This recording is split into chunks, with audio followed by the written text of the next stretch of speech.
Well, hey guys, what's going on? It's Steph here. I hope you've been well. I know I have, and it's time for another metal detecting relic hunting adventure. This week's episode is a very typical New England style metal detecting hunt full of really old coins and relics. In fact, I think it's a pretty good glimpse as to what you can expect if you were to go metal detecting in New England, assuming you're from not in the area. And I know that some of you aren't, because some of you get very upset when I say that I don't film Wheaties, so anyway, I think that's about it. Oh, one thing to note is that I'm using the Equinox 600 in this video versus the new 900. I know I put out a few videos in a row with the Equinox 900, and that absolutely is my #1 choice of machine right now. But what you have to remember is, as a YouTuber, I do have quite a backlog of footage that I need to get through and that I really want to share with you. Today's footage is from early October, so that's over 3 months. And it was full of good finds, so you know I have to share it. Now, without wasting any more time,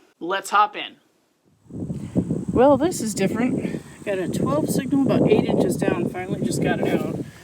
And I started rubbing it off because I thought it was garbage. But it's a leg. It's a lead leg. I don't know if that's a soldier or what. I've got no idea.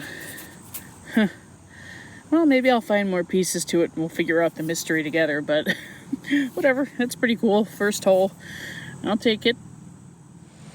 Well, I've got a delicious little signal right here.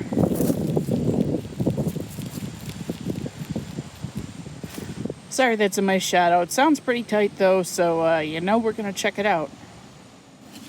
Oh, I so thought this was gonna be a coin. So 8 inches down, I finally just got it out under a bunch of rocks. And we have a gilded button there. That's the back. Come on.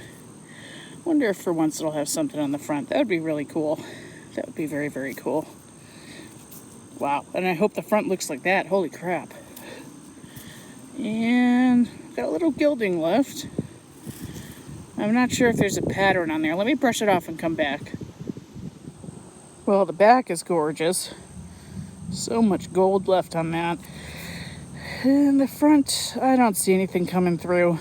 Obviously, I'll put something on the screen if there's an update, but otherwise, we'll just move on. Hopefully, I have something pretty good here. I was just beeping on along, spotted this suspicious stone. Went, whoa, and whipped out the camera. Nope.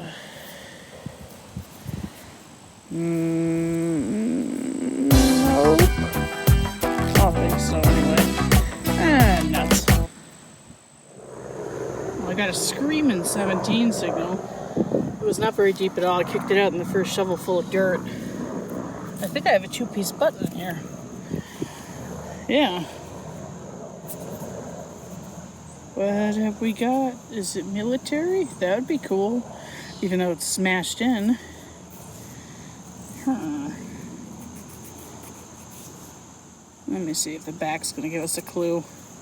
Looks like a tin back, so it's probably one of those more modern blazer buttons, like early 1900s, but could have a cool design on the front, so we'll check that out.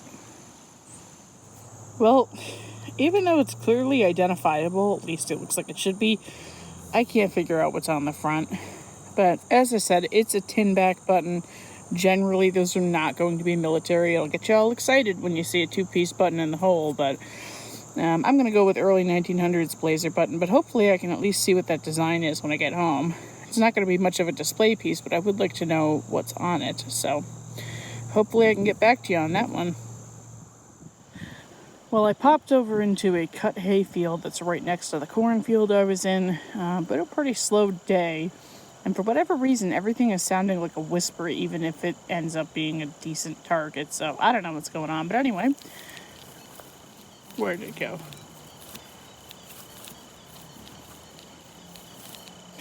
Kind of jumpy, but it's the best signal I've heard in about an hour. So I'm going to go for that. Well, this one took a while to retrieve. It was way down there. I'm talking like a foot in the ground or more. No wonder it was weak. But I think we have some coinage. I think we have some coinage. Out here they're usually pretty toasted, so I don't know if I'll get an ID.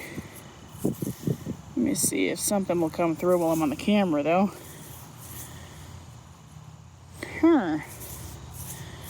Alright, well, I don't know yet. I'll come back, but that's number 16 for the year, so I cannot complain. Well, I'll tell you what, this is far from the worst copper I've dug this year. Can't see anything on this side, but that is a very clearly identifiable King George II. I can even tell that it's a layerhead, so that's going to be 1740 to 1754. You can see it pretty well when I get some side lighting from the sun on there. It kind of looks like a counterfeit. I mean, it's like bright brick red. It's really weird. So, hey, you know what though?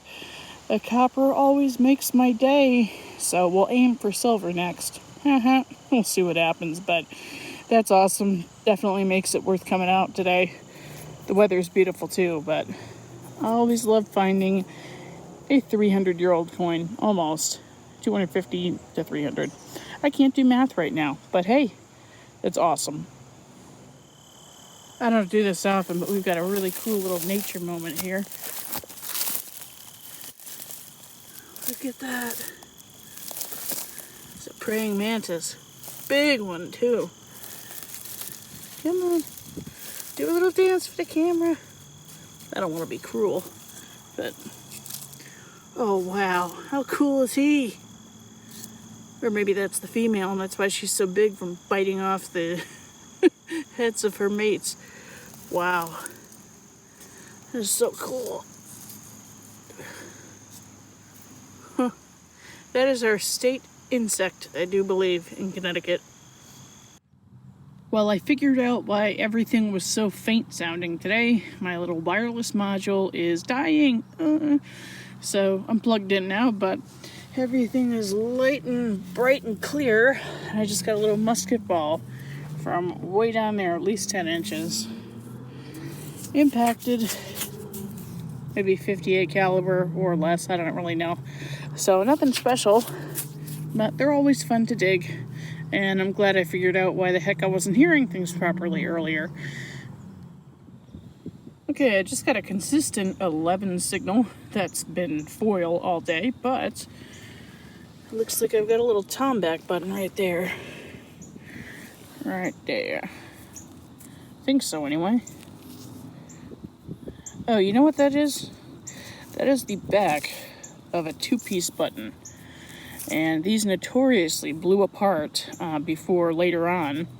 In the early 1700s, I believe, late 1600s, they put these vent holes in the back called blowhole buttons, and that prevented the gas expansion on the inside that blew off the top. So, if you ever find one of these, now you know how it came apart. The top probably would have been pewter. So, little factoid for you. Okay, well, I'm sorry I didn't film the signal, but you know I started at 20 to film, and this was a 19 on the Equinox. And we've got a copper.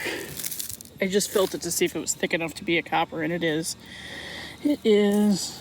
So let's see if we can make something out on it. Whew, that's pretty slick.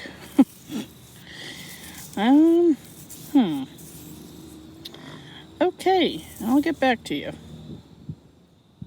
Well, I had to take a phone call, so this had plenty of time to dry out and reveal that it's either a William or a William and Mary. You can see his little hair tie right there on the back of his head.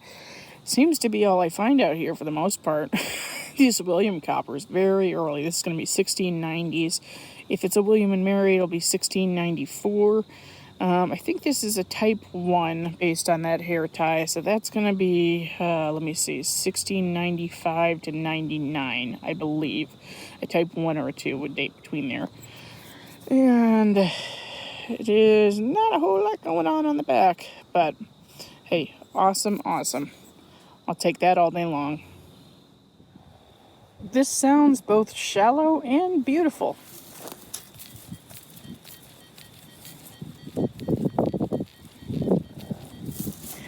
Tight little signal. Let's go in. Well, it's not a memorial, but admittedly, I've got no idea what it is. Right there in the center of the frame.